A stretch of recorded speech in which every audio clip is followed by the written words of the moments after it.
मैं फिर से आप सबों के चरणों में प्रणाम करती हूँ। मेरा प्रणाम स्वीकार करें और आइए हम लोग चलते हैं फिर से अलमीलाखड़ में। हम लोग जहाँ तक कल सुने थे आज उसके आगे चलेंगे और इसमें एक शब्द गलत हो गया था, तो मैं फिर से इसे ऊपर से दोहराना चाहती हूँ।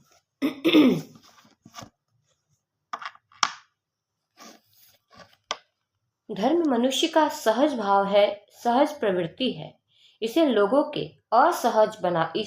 ने असहज बना दिया है। मुक्त होना भी मनुष्य की सहज आकांक्षा है। बाल्यकाल में श्री हरिंद्रानंद ने नदियों के तीर पर स्थित शमशानों में रेतों पर कितनी वेदियों के निशान देखे थे। भक्तजनों को घुटने के बल मूर्ति पूजा में लीन देखा था। मनुष्य का जन्म ही दास्ता में होता है। दास्ता एक सत्य कथा है। मैंने कल दास्ता को हड़बड़ में हादसा पढ़ दिया था, इसके लिए आप सभी से माफी चाहती हूँ मैं, इसलिए मैं इस लाइन को फिर से दोहरा रही हूँ। दास्ता एक सत्य कथा है जिसे हर एक पीढ़ी अपने उत्तराधिकारियों को वसीयत के तौर पर सौंपती है। जीवन के कुरुक्षेत्र में जब सत्य और असत्य की सेनाएं आमने सामने खड़ी हो जाती है और मन विषाद के गहन अंधकार में डूब जाता है, तो व्यक्ति ईश्वर प्राप्ति का आग्रह भी त्याग देता है। तभी भीतर से वह सुप्त चेतना जागृत होती है और उसकी बाह पकड़कर उसे अंधकार से बाहर कर देती है। इसी विषाद की अवस्था में उस अंधेरी रात की शून्यता ने आत्म दीप्त चेतना का प्रस्फुटन किया कि गुरु अगर पर ब्रह्म है तो स्वयं पर ब्रह्म गुरु क्यों नहीं। उन्हें वह श्लोक स्मरण हो आया जिसे पाठशाला में याद कराया गया था। गुरु ब्रह्मा गुरु विष्णु गुरु देवो महेश्वर गुरु साक्षात पर ब्रह्म तस्मै श्री गुरुवे नमः। गुरु ब्रह्मा है, गुरु विष्णु है, गुरु महेश्वर है और गुरु साक्षात परमात्मा है। हरिंद्रानंद ने तक्षण परमात्मा को गुरु मान लिया। उन दिनों ये परमात्मा शिव को समझते थे और भगवान शिव को परमात्मा समझकर अपना गुरु बना लिया। साथ ही साथ दुखी मन ने उसी शमशान भूमि में 3 शर्तें बनाई और संकल्प लिया कि जब शिव को गुरु बना लिया है तो तस्वीरों में जो शिव का स्वरूप है उस रूप में भी यदि कोई सत्ता प्रकट होती है तो उसको अपना गुरु स्वीकार नहीं करूंगा और ना ही उससे कुछ सीखूंगा। पूर्व गुरुओं तांत्रिकों अघोरियों द्वारा बतलाई और सिखलाई गई साधना और पूजा अब नहीं करूंगा। धरती के किसी भी शरीरधारी साधु अथवा गुरु से भी कुछ नहीं सीखूंगा। पश्चिमी क्षितिज पर चांद सिमट रहा था। प्राची में सूर्योदय के संकेत उभर रहे थे। पिछला सब कुछ समाप्त हो चुका था। अब जीवन में नया उन्मेष, नया सवेरा हो चुका था। सत्य एक रहस्य है जिसका दर्शन सबको नहीं होता। व्यक्ति विशेष ही विशिष्ट क्षणों में सत्य को देख सकता है। सत्य अंतर्दृष्टि से प्राप्त एक आकस्मिक घटना है जो ज्ञान से अधिक अनुभूति है। पटना में उन्होंने अपनी पत्नी नीलम को पत्र द्वारा इस घटना की सूचना दी कि मैंने शिव को अपना गुरु मान लिया है, आप भी मानिए। उनकी खुशी का ठिकाना न रहा। सोचा चलो आखिर उन्हें किनारा मिल ही गया। जबकि जाने अनजाने इन्होंने भी शिव को अपना गुरु मान लिया था। उनके मायके में कुल गुरु के रूप में शिव की ही पूजा होती थी। तथापि उन्हें यह जानकर प्रसन्नता हुई कि उनके पति का विश्वास कहीं तो जाकर ठहरा। तुरंत प्रसाद मंगवाया और पूजा अर्चना की। अध्यात्म के इस तरुण सूर्य को उन्होंने अपनी अनुभूतियों के आधार पर पहचाना या ज्ञान के आधार पर यह रहस्य उन्हीं तक सीमित रहा। हरिंद्रानंद जी के जीवन में इनके आ जाने से उनके प्रयोजन में अपरिमित सहयोग मिलता रहा। संशय के काले बादल अब भी हरिंद्र के मन प्राण से हटे नहीं थे। पूजा पाठ की घुमावदार अनेक पगडंडियों में चलते चलते वे क्लांत हो चुके थे। जीवन की त्रासदी बढ़ती जा रही थी। हालांकि उन्होंने शिव को गुरु मान लिया था, पर मन अविश्वास की काल कोठरी में अभी कैद ही था। शिव को गुरु मानने का तर्क संगत गणित तो दिमाग ने बनाया था,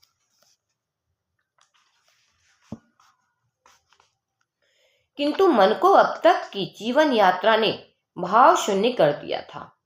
वे पत्नी से मिलने डाल्टनगंज होते हुए मनातू आए। 2 दिनों के बाद छोटे साले ने कहा, मेहमान गया चलिएगा, मैं ब्यूक से जा रहा हूँ। ब्यूक अंग्रेजी के जमाने की कार थी जिसकी सवारी लोगों को काफी आकर्षित करती थी। हरिंद्रानंद तैयार। कार थी तो पुरानी, लेकिन सांप की तरह सरसरा कर चलती थी। 2 दिनों के बाद गया से वापस चले। गाड़ी ये खुद चला रहे थे। अंधेरा हो चुका था। गाड़ी की हेड हेडलाइट की रोशनी कम थी, लेकिन क्लच लेने पर वह अचानक बढ़ जाती थी। गया में लाइट बनाने की कोशिश की गई, लेकिन कोई गैरेज उसे बना नहीं सका। लगभग 8 बजे रात्रि में औरंगाबाद पहुंचे। आगे अब जंगल शुरू हो जाता। ऐसे में औरंगाबाद में ही हेडलाइट को बनवाने का प्रयास किया गया, पर प्रयास विफल रहा। उसी दौरान एक अपरिचित ने बताया कि आगे एक बूढ़ा मिस्त्री रहता है। हालांकि अब वो गाड़ियां नहीं बनाता। जरा उससे दिखला लीजिए।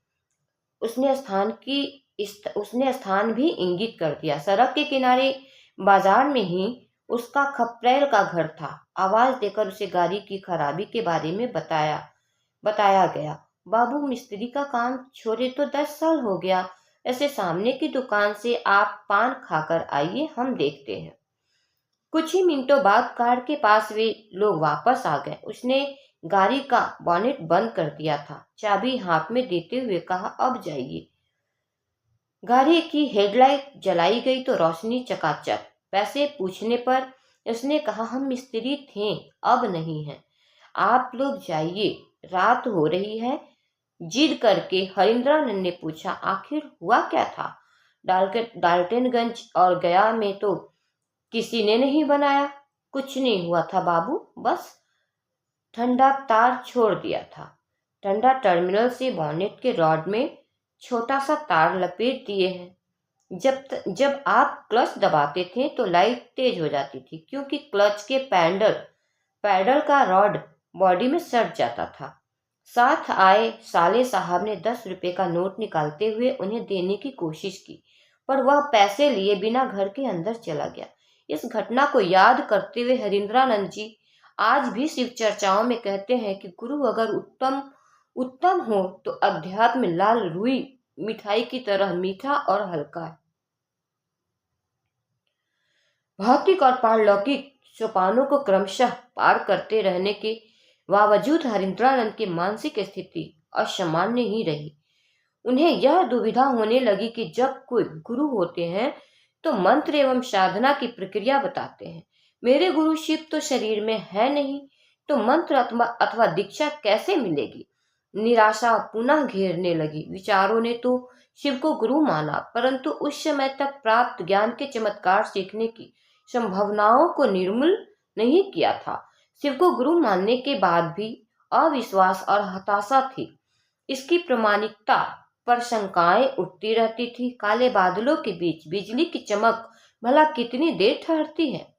बाबूजी का तबादला मुजफ्फरपुर से 12 किलोमीटर पहले हाजीपुर मुजफ्फरपुर मुख्य मार्ग के पार्श्व में स्थित टीचर ट्रेनिंग कॉलेज तुर्की के प्राचार्य के पद पर हो चुका था। कॉलेज के विशाल परिसर के बीच प्राचार्य के सरकारी कर्णाकित आवास में परिवार भी आ चुका था। हरिंद्रानंद ने परिवार का अपने प्रति मधुर व्यवहार नहीं पाकर आवास परिसर के बाहर बने एक खाली भवन में एक छोटा सा कमरा प्राप्त कर लिया। कमरे में एक टेबल, एक चौकी, बिस्तर पर बिछी एक दरी और चादर के अलावा थोड़ा बहुत सामान था। उनकी दिनचर्या और शयन शैली बाकी लोगों से भिन्न थी। चौकी के नीचे एक ईंट रखी रहती थी, जिसे वे रात में तौलिया डालकर तकिया बनाया करते थे। बचपन से लाइफबॉय साबुन का प्रयोग माँ ईंट से बने तकिया को फेंकवा भी दिया करती थी। कहना उचित नहीं होगा कि उनका मानसिक संतुलन अर्ध विक्षिप्त ही की तरह हो गया था। वैसे यह स्थिति उनके अंतर से उपजी आध्यात्मिक निराशा के रूप में थी।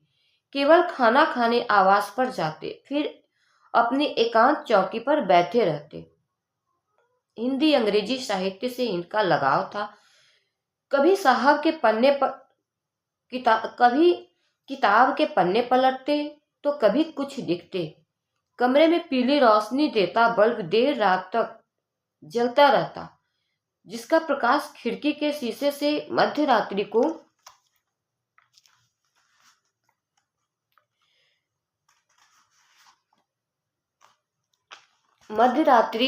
को भी बाहर आ रहा था। रोज संध्या में हरिंद्रानंद कमरे से निकलते, टहलते, चौक पर जाते। उस समय पर एक पान की दुकान थी। पान खाते अपने कमरे में वापस आते। कभी कभार इलाके में किसी को बिच्छू आदि डंक मार देता तो विष उतारने के लिए इन्हें रात में लोग चलने का आग्रह करते।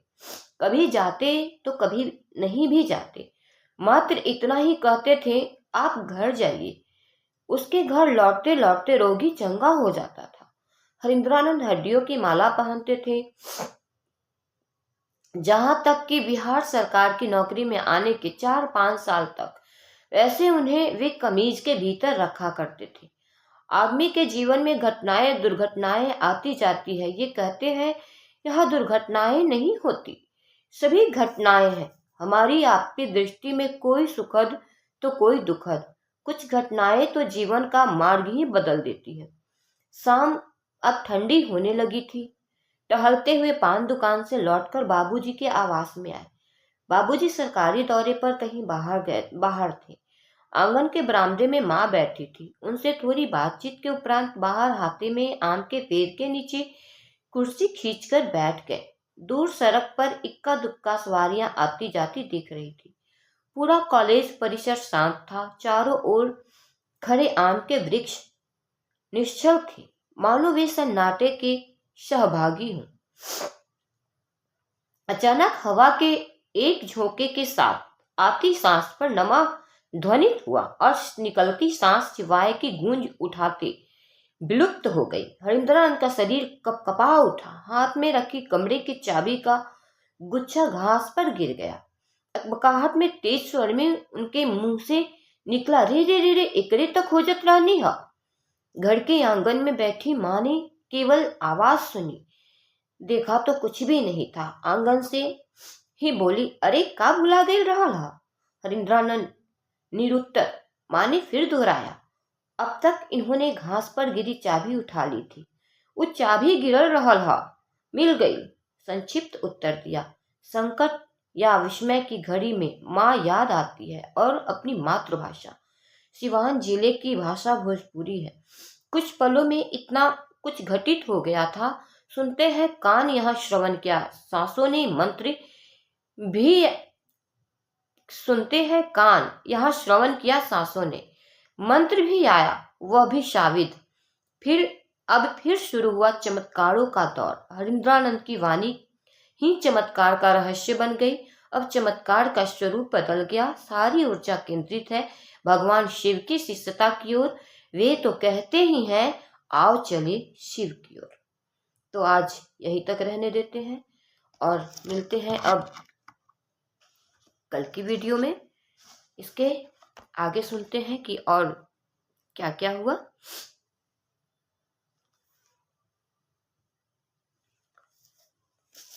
तब तक के लिए आप सबों के चरणों में मैं प्रणाम करती हूँ। मेरा प्रणाम स्वीकार करें। और मैं अपने भाई बहन से एक विनती करती हूँ कि हम लोग पढ़ रहे हैं, सुन रहे हैं, हमारे साहब ने हमारे लिए क्या क्या नहीं किया। उस शिव को मेरे आपके जीवन में गुरु रूप में लाने के लिए हमारे साहब ने कितने कष्ट सहे, क्या क्या किए, ये हम लोग सुन ही रहे हैं। और सचमुच में सुन के हम आपके अंदर क्या फील होता है ये भी हम लोग महसूस करते हैं। तो ज़्यादा कुछ नहीं कहूँगी, बस हम लोग अपने साहब के इस मेहनत को, उन्होंने जो कष्ट उठाया, इसे व्यर्थ न जाने दें। और आइए हम सब मिलके साहब के सपने को पूरा करते हैं। हमारी दीदी ने जो फुलवाड़ी लगाया, उस बाग के हम फूल हैं। तो लोगों को भी अपने गुरु शिव से जोड़ते हैं, जोड़ने का काम करते हैं। आइए हम सब मिलके चलते हैं अपने साहब के साथ, अपने गुरु शिव की ओर। फिर से आप सबों को मेरा प्रणाम।